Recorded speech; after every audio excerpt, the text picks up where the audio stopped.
Herkese merhabalar.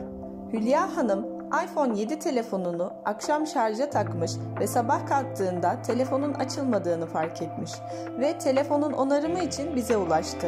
Çok sık karşılaştığımız bu sorunun nedeni bu cihazda da olduğu gibi genelde şarj entegresi arızasından kaynaklanıyor.